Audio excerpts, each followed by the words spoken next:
Obrigada, Arthur, pela apresentação generosa e a lembrança aí dessa colaboração muito querida também com, né, nossos colegas lá do Comitê Brasileiro de História da Arte, o seminário que a gente fez essa semana, que aproveito para reforçar aí a divulgação, está disponível na página do YouTube do CBHA,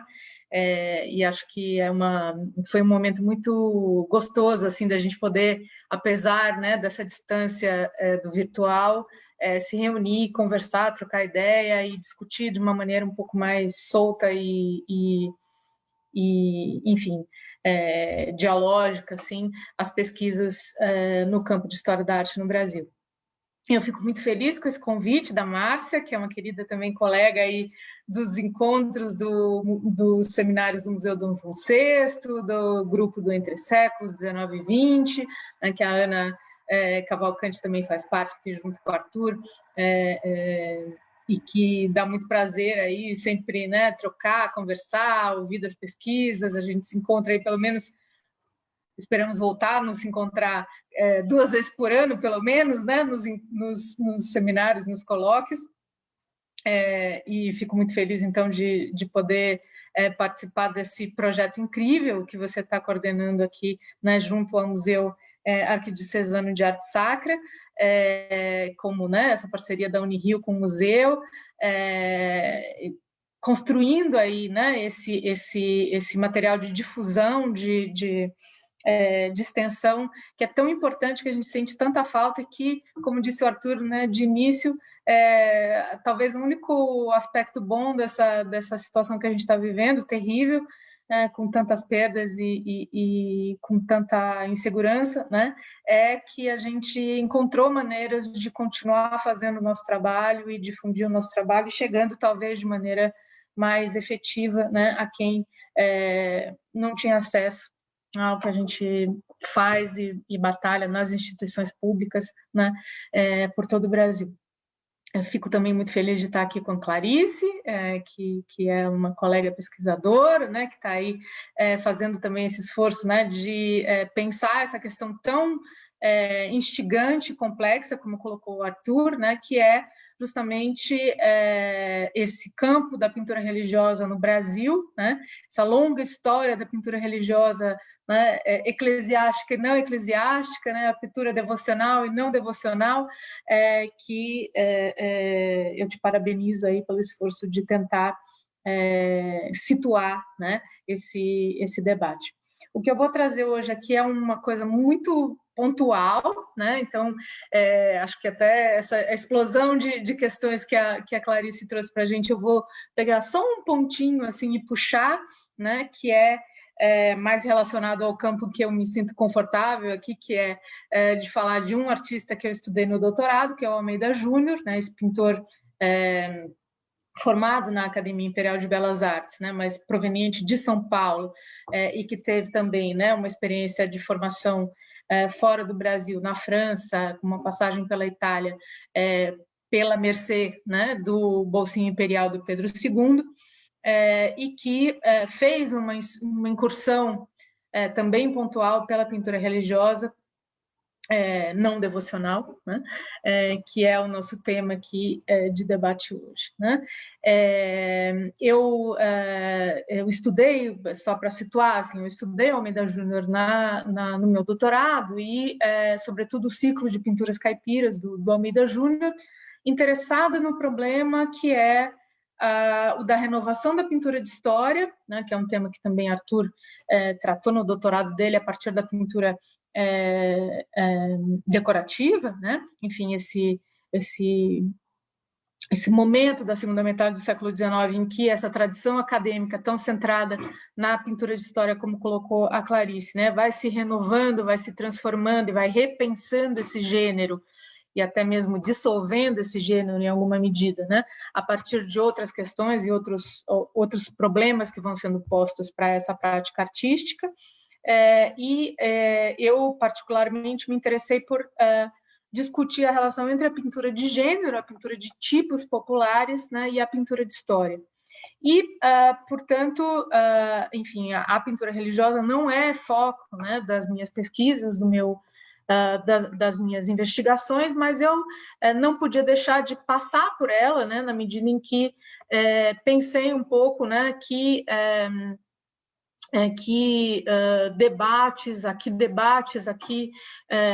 discussões, o Almeida Júnior foi exposto e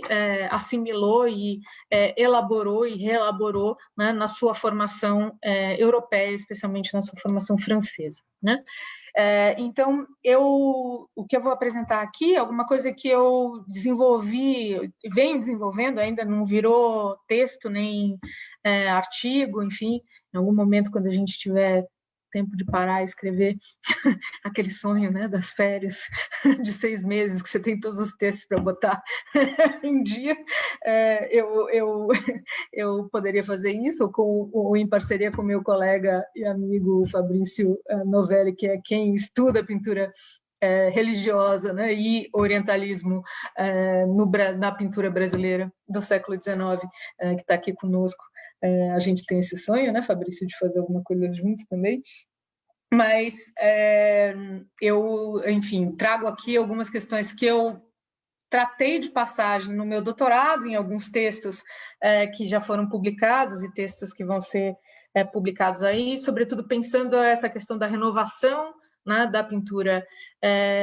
da arte, da pintura brasileira na segunda metade do século XIX, especialmente no contexto dos anos de 1880, e em torno, vamos dizer assim, das experiências do Almeida Júnior, né, de formação transnacional do Almeida Júnior e dessa geração, né, que começa, eu poderia dizer, com o Zeferino da Costa, que a Clarice trouxe aqui, né, tem continuidade aí com o Almeida Júnior e depois a Amoedo, o Bernardelli, até, se a gente quiser, o Belmiro de Almeida, né? E especialmente, né, pensando uma obra do Almeida Júnior, eu trago para a gente discutir hoje aqui uma obra do Almeida Júnior, que é uma que ele produz, né, na sua formação parisiense, né, que ele expõe, né,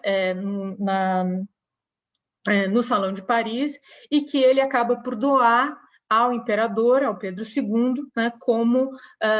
em reconhecimento ao seu apoio, à sua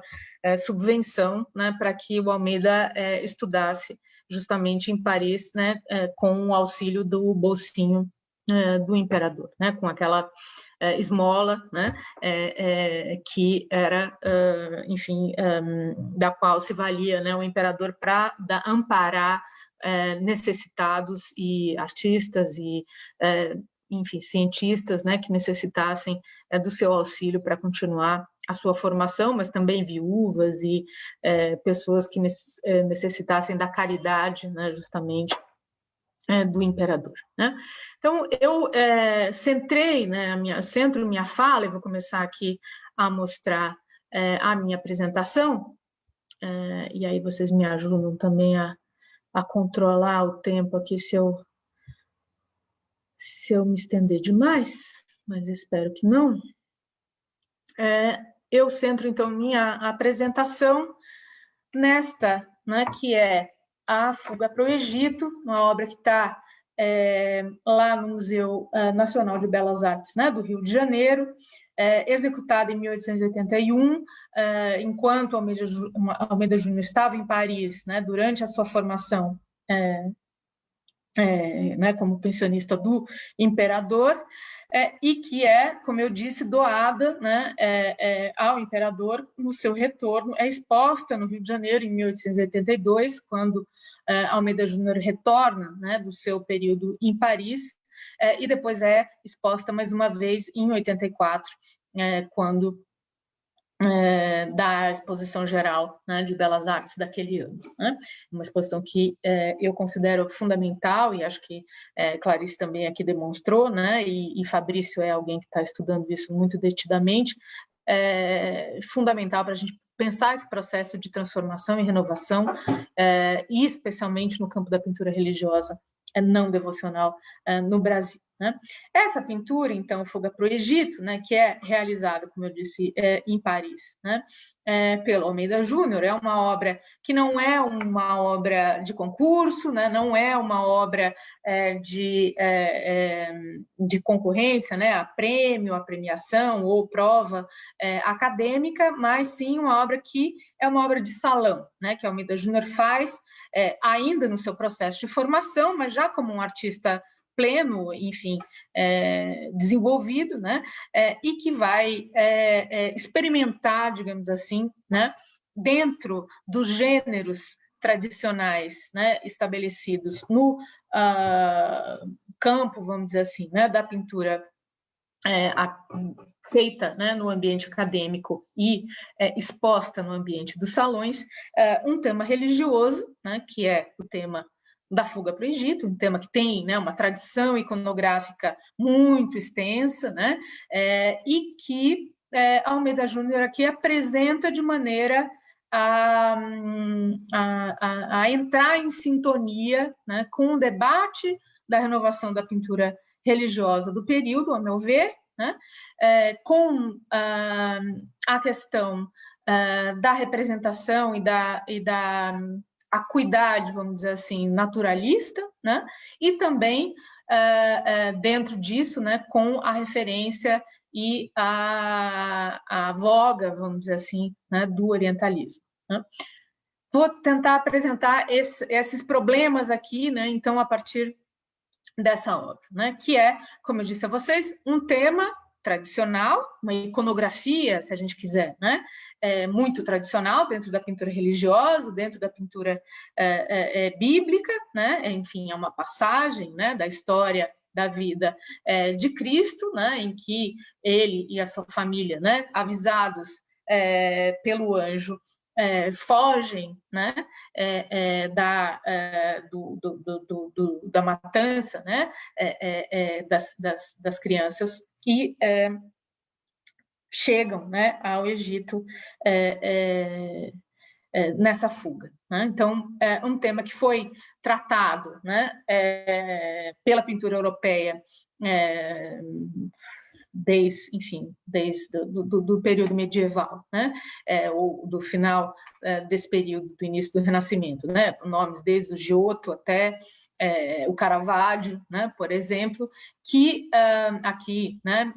trata de um episódio dentro da fuga, que é o episódio do descanso, né? Da fuga para o Egito, um episódio que foi, se a gente quiser, do século XV até o século XVII, mais privilegiado, né, nessa narrativa da fuga, né, esse momento do descanso, né, mas que também foi tratado como outros artistas, né, como a gente pode verificar na obra de outros artistas, eu trouxe aqui só o exemplo do Rubens, né, também dentro dessa narrativa da fuga propriamente dita, né, quer dizer, desse percurso, né, desse trajeto, né, em que a família, a Sagrada Família, né, pai, José, né, Maria e o menino Jesus são, né, levados aí no burrico, né, enfim, estão, né, usando do burrico como transporte, né, atravessam, né, esse percurso, né, e fazem essa fuga, né. Tradicionalmente, né, quer dizer, como se narra esse episódio? Né? Esse episódio tem uma narrativa bíblica, mas ele também tem outras versões da narrativa canônica e não canônica, né, em que a figura de um anjo, né, que anuncia a necessidade dessa fuga e acompanha e guia, né, essa fuga, é fundamental. Né? Então, na tradição iconográfica, né, da representação da fuga para o Egito, né, a figura do anjo ela é muito central. Aqui, né, a gente vê explicitamente central, inclusive na composição, né, na pintura do Caravaggio, e também central à medida em que até você tem mais de uma figura de anjo que auxilia essa fuga, né, na pintura do Rubens. Né? E, como nós vimos lá, né, aparentemente nesta versão, que é a versão final, né, da obra do Almeida Júnior, nós não vemos isso. Né? Nós vemos uma cena que é muito bem posicionada no tempo e no espaço, né? Um momento que pode ser o amanhecer, né? Me parece ser um amanhecer, me parece ser, né, também um momento de parada, né, dessa longa jornada em que a família, então, né, enfim, decide, né, dar de beber a esse animal que os auxilia, né, na viagem, que, né, se sintetiza aí essa espécie de cuidado, de amor, de família, né, na figura do pai, da mãe e do filho, né, esse filho que brinca com o véu e que dá essa transparência da luminosidade desse céu oriental, né, que nós temos aqui. Como eu disse, uma cena muito posicionada no tempo e no espaço, porque a gente tem aqui, né, não só o colorido, a luminosidade, né, a paisagem, né, característica desse deserto, né, do Egito, mas também as figuras, né, arquitetônicas ali que pontuam esse espaço geográfico e histórico ao mesmo tempo, né? A esfinge que a gente vê do lado esquerdo, né, e as pirâmides e obeliscos que a gente vê do lado direito da composição. Então, uma situação, né, histórica, geográfica, ambiental e paisagística, se a gente quiser, né, muito bem estabelecida, como, né, se pedia justamente nesse momento para que a pintura de história e a pintura religiosa, né, pudesse fornecer, né? Então, diferentemente daquilo, né, que a gente vê na pintura do Caravaggio, né, em que essa espécie de oásis fictício, fantasioso, né, aparece como uma espécie de milagre, né, que proporciona, né, porque tem esse milagre do aparecimento da água, né, no meio do deserto, para que se pudesse, né, a família pudesse recuperar os seus esforços, ou então, né, essa ideia dessa luz que ilumina o caminho, que abre o caminho, né, da fuga, no caso do Rubens, né, nada desse, vamos dizer assim, desse aspecto miraculoso da narrativa, né, está aqui pontuado na pintura do Almeida Júnior, a não ser esta ideia de que estamos diante de uma família, né, humilde, né, que se reúne, que está junta no esforço, né, de preservar a vida do seu filho, né? Mas nós sabemos, né, que para a execução dessa pintura, Almeida Júnior teve um debate, teve, né, até chegar nesse resultado, que é o resultado que ele tem por completo, né, e que ele vai, inclusive, doar, né, em homenagem ao Pedro II, né, ele faz uma versão que anterior, né, enfim, um estudo, né, que é anterior à versão final, em que essa solução, né, naturalista, orientalista, se a gente quiser usar essas etiquetas complexas aí, né, para pensar a pintura nesse período, ainda não está completamente formulada, né? Nós temos aqui a mesma estrutura, né, composicional, em que a família está no centro, essa verticalidade da composição, o céu, a presença dos elementos arquitetônicos que situam o tempo e o espaço, né, a localização precisa, né, do momento, do dia, né, em que a cena acontece, né, os reflexos luminosos que dão essa cor local, né, para esse espaço geográfico e histórico específico, né, mas nós temos aqui, além disso, né, a presença do fatídico anjo, né, que guia e protege, né, a cena, né? Segundo as narrativas do Toné, do Afonso Toné e outros autores, né, que comentam a execução desse quadro, né, quando o Almeida Júnior apresenta esse estudo para o seu professor de então, que era, né, o Cabanel, o pintor, talvez o pintor de história, o pintor de salão, né, mais destacado da França, de Paris, desse período, né, que era justamente o professor com o qual ele se filia, né, na Escola Nacional de Belas Artes de Paris, e que é o que aparentemente o apoia, né, para que ele concorresse ao Salão, né, de Paris para apresentar as suas obras, né, teria feito, então, um reparo, quer dizer, teria se impressionado muito com essa sugestão de composição, com esse estudo de composição, mas tinha feito, né, justamente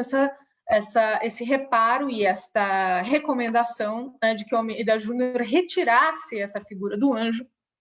porque ela não condizeria, existe essa palavra? Ela não estaria condizente, né, com a verdade histórica, né, dos acontecimentos, né, com a verdade histórica dessa cena. Então, né, tratar desta espécie de aparição, né, de um ser, né, divino, né, de um ser não terreno, né,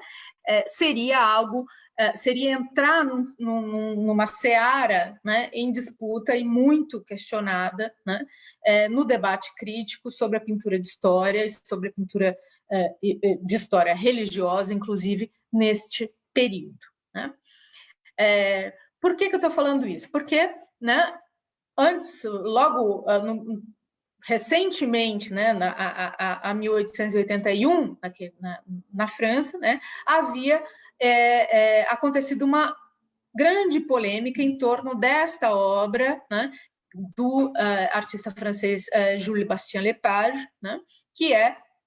a Joana d'Arc, né? Hoje essa obra está no Metropolitan Museum de Nova York, né? Em que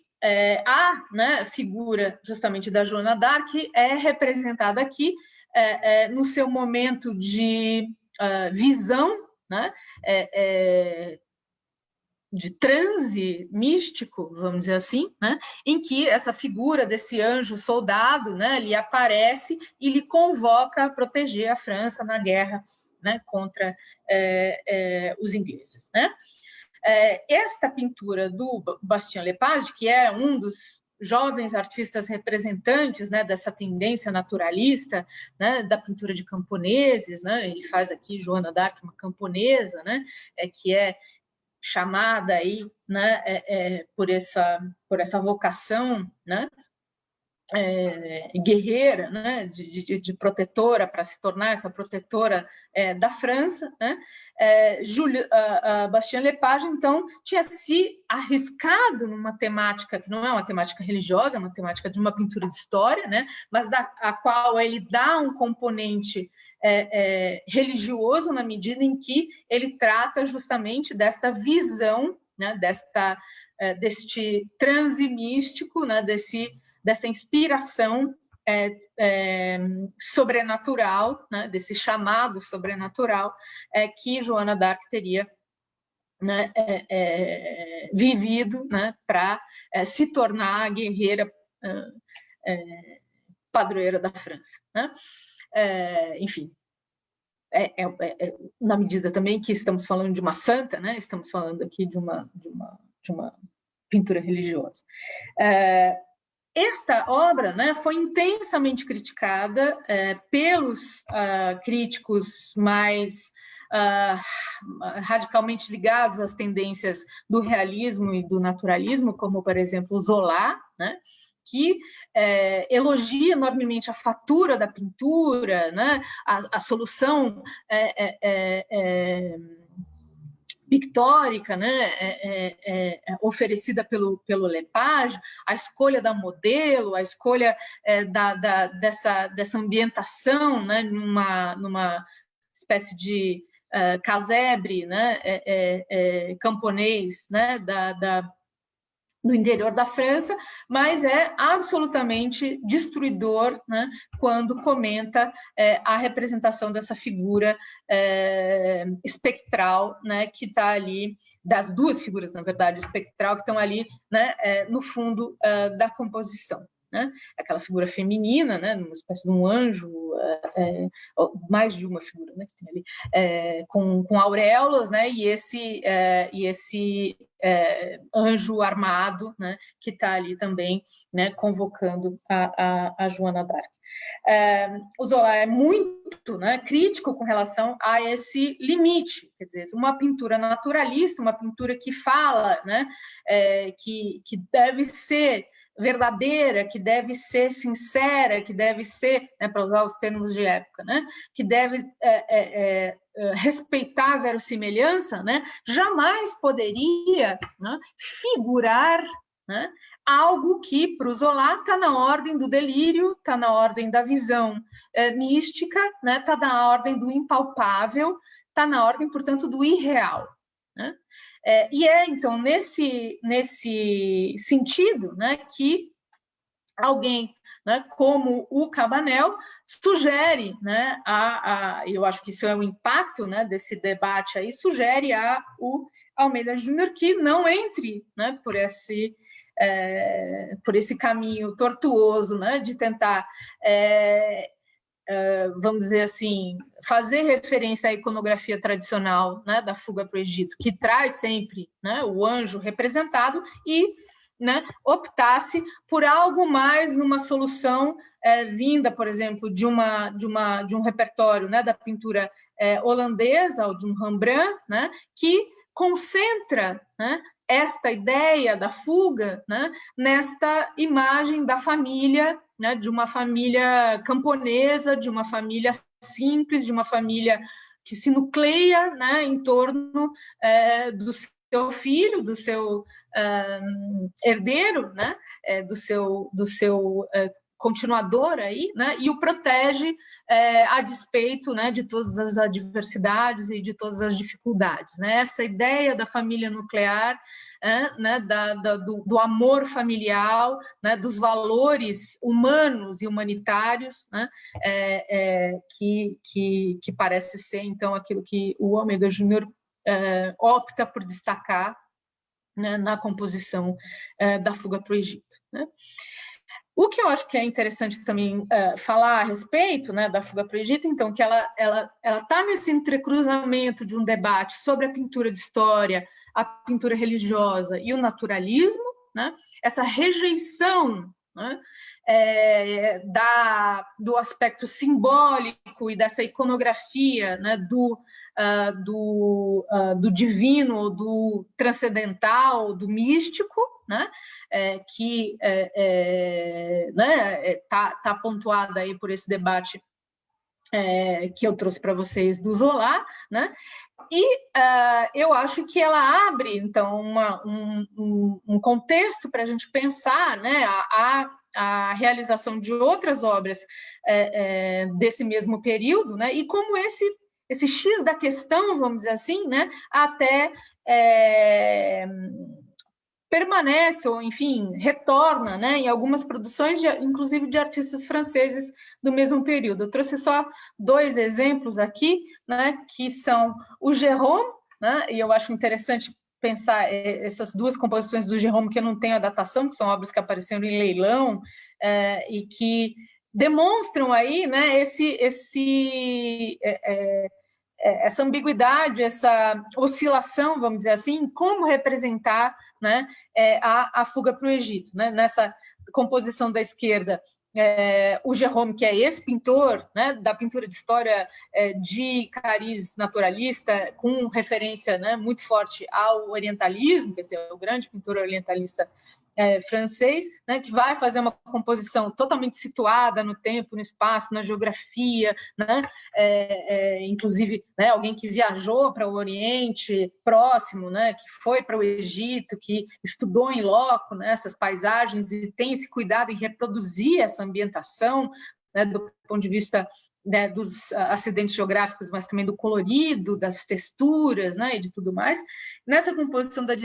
esquerda, né, ele faz uma fuga para o Egito que tem a família, né, mas tem o acompanhamento do anjo, né, e na composição da direita, que é quase a mesma composição, né, mas ele exclui a figura do anjo e acho que pontua aí, né, no lugar do anjo, essa espécie de lua que orienta o caminho, que né, faz às vezes aí dessa figura de orientação, né, para esse percurso. É interessante, talvez essas composições sejam mais lá da década de 1890, né, pelo que a literatura sugere para nós, né, mas elas falam dessas variações ou dessas oscilações, né, com relação a como interpretar, né, num contexto de uma pintura de história que está tão ligada, né, às demandas de verossimilhança, de acuidade geográfica e documental, né, que, por um lado, né, recusa uma certa ideia do simbólico e do caráter fantasioso, vamos dizer assim, né, da narrativa, como isso não está ainda resolvido, né, como isso não está resolvido. Né? Isso acho que fica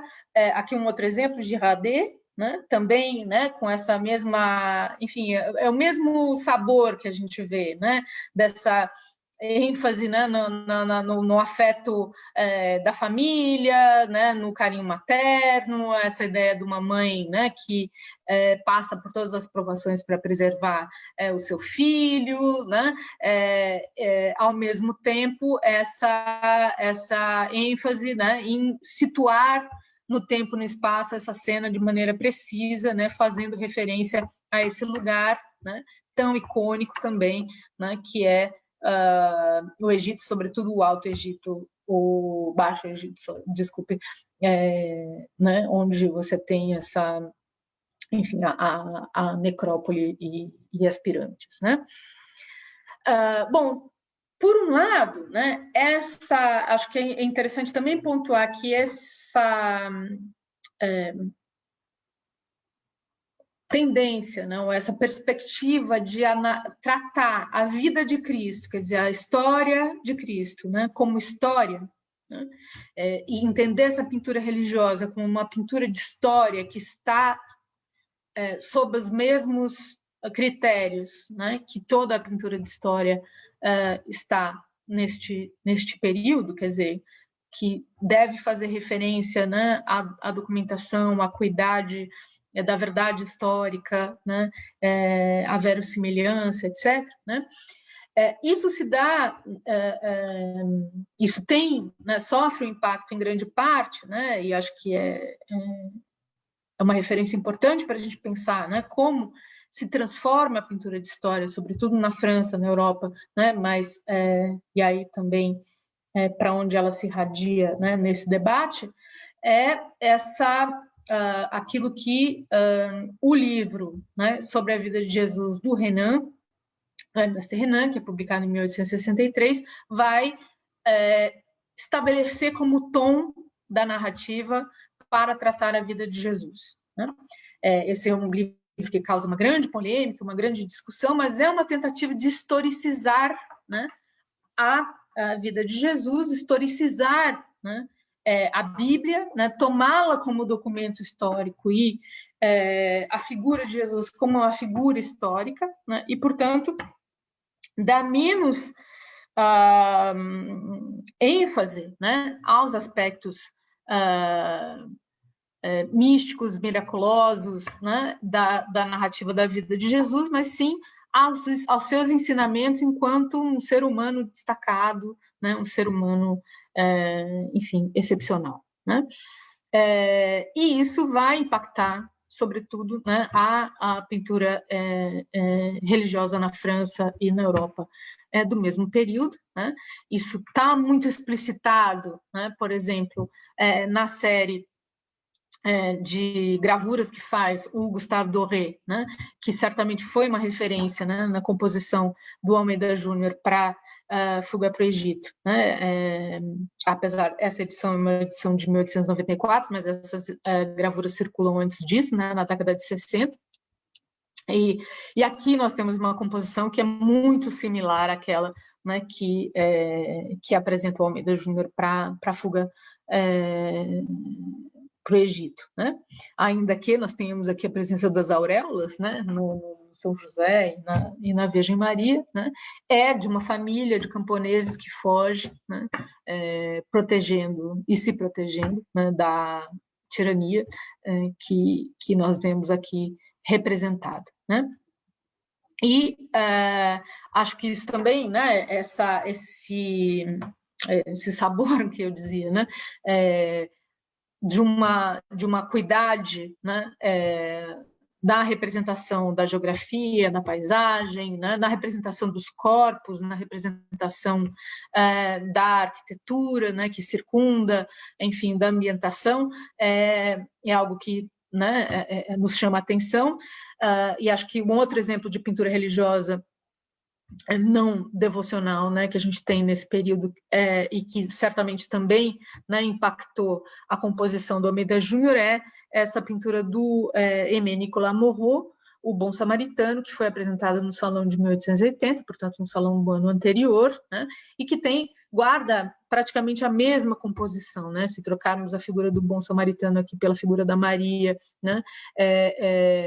desculpe, pela figura do José, né, e a figura do homem, né, que está sendo amparado pela da Maria, nós temos até a mesma localização ali, né, da poça de água, né? Aqui pode recorrer o animal para matar a sua sede, enfim, né? A gente tem ali, então, alguns elementos de composição que são característicos dessa pintura religiosa, que também é uma pintura, ainda que seja de grandes dimensões, guarda certos elementos de uma pintura de cavalete, né, de uma composição vertical, né, concentrada, com poucos elementos, né, e que, enfim, vai ser aqui, né, o Almeida Júnior vai escolher seguir na sua composição. E, para finalizar, né, enfim, a gente pode só lembrar aqui, né, dessa também da curiosidade, da moda, né, do interesse, né, visual pelo Egito e por esses elementos, né, da paisagem, da arquitetura antiga, né, a esfinge, as pirâmides, né? E aqui eu trouxe essa fotografia que é da família imperial, né? No Egito em 1871, justamente, né? Acho que não é à toa que o Almeida Júnior escolhe dar essa pintura para o imperador, né? Sabendo do seu apreço, do seu interesse, né? Pelo Egito. Ele era um egiptólogo, né? E acho que não é à toa que ele escolhe dar ao imperador a fuga para o Egito, por ser uma temática religiosa, mas também por tratar desse lugar tão especial, né, para o Pedro II. E, enfim, alguns outros exemplos aqui, né, para a gente situar também essa temática de egiptomania, né, que é tão característica também do século XIX, né, desde o início do século XIX, desde as campanhas napoleônicas, e que vai dar, né, nesse turismo da segunda metade do XIX, né, e que pontua um pouco esse imaginário sobre o exótico e sobre, enfim, uma certa ideia de Oriente, apesar de nós estamos falando de África, né, que pontua interesses a respeito dessas pinturas. E aí, por fim, né, só acho que é interessante chamar a atenção, né, para esse tratamento mais naturalista dos corpos, da representação das figuras, né, que a gente vê na fuga para o Egito do Almeida Júnior e que está presente em estudos, né, anteriores que ele vai fazer, né, especialmente esse que está lá na Pinacoteca de São Paulo, que é essa pintura excepcional, nessa academia excepcional desse velho, que vai reaparecer, né, que, enfim, parece ser o mesmo modelo do Bonnat, né, que também é uma pintura religiosa, né, que traz esses outros aspectos de renovação do debate naturalista, né, quer dizer, a ênfase nesse corpo flagelado, né, do Job, né, como aquilo que dá veracidade e o impacto, né, dessa composição e da mensagem que ela tem a transmitir, né, e como isso vai lá, né, também está presente no que vai desenvolver o Almoedo na narração de Fileitas, né, essa atenção a esses modelos naturalistas, né, que a gente vê na geração desse período, né? Mas eu gostaria de concluir falando que eu acho interessante a gente comparar, né, a Fuga para o Egito do Almeida Júnior e esse debate em torno da presença ou não presença, né, do anjo, com Jesus em Carfanal do Amoedo, né, que eu trago aqui o estudo que está lá na Pinacoteca de São Paulo, em que reaparece de novo essa questão do, entre aspas, misticismo, né? Abrindo aí, já imediatamente, né, quer dizer, 4 anos depois, uma outra senda, né, que vai ser explorada e que contradiz, digamos assim, né, aquele limite posto pelo Zola, né, e repetido, de certa maneira, pelo Cabanel para o Almeida Júnior. Né? Acho muito interessante, eu trouxe essa citaçãozinha do Gonzaga Duque aqui, deixa eu ver se eu consigo ler aqui, que vai escrever, né, quando ele faz a crítica, escreve um texto sobre o Amoedo em 1905, né, na revista Cosmos, que é depois republicado naquele livro Os Contemporâneos, né, que sai, acho que postumamente, em 29. Ele, quando analisa, né, essa pintura do Amoedo, ele vai dizer assim: o assunto, como se compreende, estava deslocado do tempo em contradição com a natureza do artista, né? Como se o assunto religioso já não coubesse mais, né, na década de 1880. Né? Isso é, claro, a opinião, né, do Gonzaga Duque, e que é né, muito enfática nessa militância contra a pintura religiosa e a pintura histórica, né, desde sempre. Ele diz, apesar dessa anomalia, né, o professor Amoedo, se não pintou um quadro de fé, né, quer dizer, não é um quadro devocional, né, como não lhe era dado fazê-lo, o procurou compô-lo de acordo com as suas vagas simpatias pelo contismo, né, pelo positivismo, né, considerando Cristo um mito cultivado pela crendice. Né, quer dizer, esse Cristo que aparece aqui, iluminado, incandescente, né, quase, né, na sua aparição mística, na sua aparição divina, né,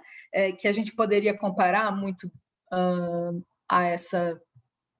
figura, né, do soldado, desse anjo soldado aí da Joana d'Arc, né, para o Gonzaga Duque, assim como era, né, para o Zola, fruto não, né, de uma devoção, né, e de um sentimento religioso, mas sim fruto da crendice, né, fruto do misticismo, fruto, né, enfim, né, da falsa visão projetada, né, por uma certa religiosidade. Mas o que é interessante, né, é que, apesar, né, de um crítico importante como o Gonzaga Duque emitir, né, uma fala preconceituosa e descrente enfim, negativa, né, como essa, né, Amoedo claramente se filia aqui, né, a um sentimento místico e religioso, né, que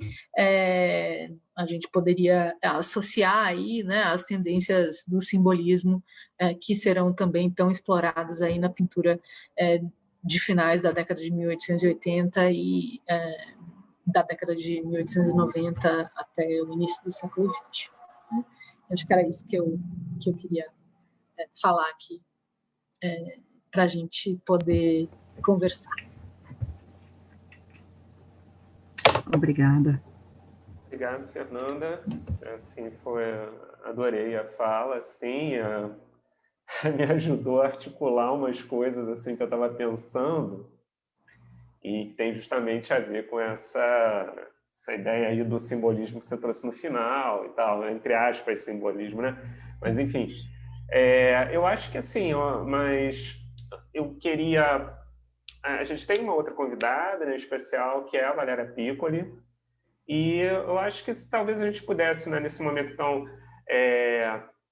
tivemos as 2 apresentações, eu acho que a gente pode, então, iniciar um debate, né? E, então, pedir para a Valéria, assim, se ela poderia fazer assim, colocar os seus pensamentos, as suas opiniões a respeito aí dessas falas que a gente ouviu, e aí a gente abriria depois, né, para quem tiver interesse em também fazer as suas colocações. Oi, Arthur, super obrigada por essa apresentação. Assim, eu sei que é um pouco difícil resumir, porque ultimamente eu faço tanta coisa diferente, mas a minha formação realmente é em História da Arte, meu interesse, mestrado, doutorado, enfim, toda a minha vida acadêmica foi em torno desse século XIX um tanto estendido e um pouco mais focado, talvez, nessa produção dos artistas viajantes, né? Que, enfim, e da representação da paisagem, enfim, foram temas que me ocuparam há bastante tempo.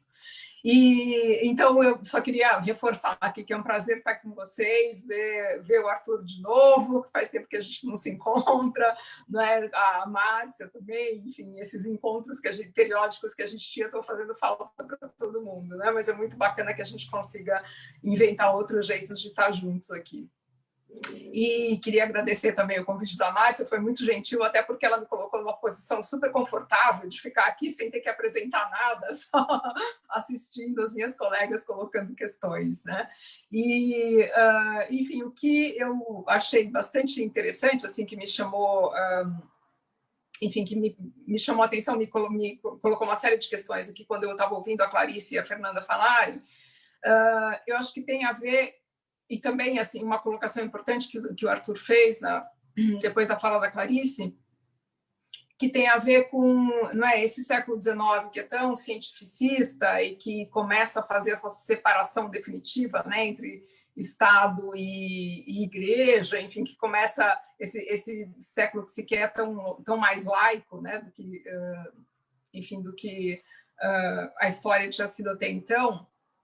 como dentro do ambiente acadêmico, né? Essa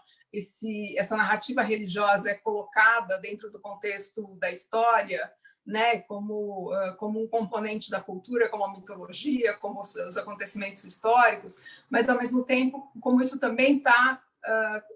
localizado um pouco mais no Rio de Janeiro e sob o impacto da Academia Imperial, né? Eu queria lembrar, por exemplo, que o Almeida Júnior depois vai fazer pinturas devocionais, sim, né? Por exemplo, para a Igreja Matriz de Amparo, a gente tem na coleção da Pinacoteca as pinturas do Batismo de Cristo, da Crucificação, enfim, que são pinturas feitas para o ambiente, para dentro do edifício religioso, né?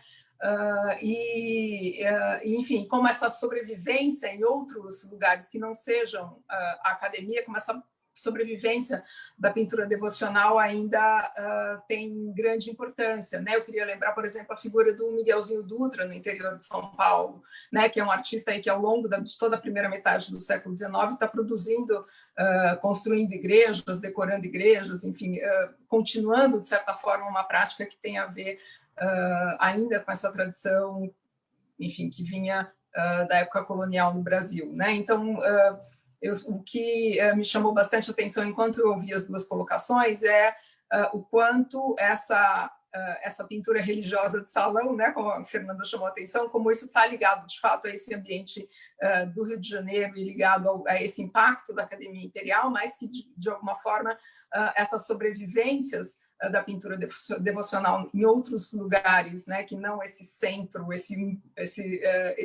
enfim, esse centro cultural, né, que é o Rio de Janeiro nesse momento, com relação ao Brasil, como isso persiste, né, como essas outras práticas persistem,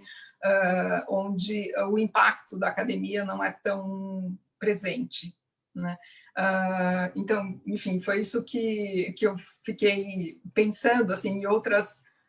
manifestações dessa pintura religiosa que ainda são devocionais, né, e que não estão ligadas, por exemplo, ao ambiente da academia. Extractor.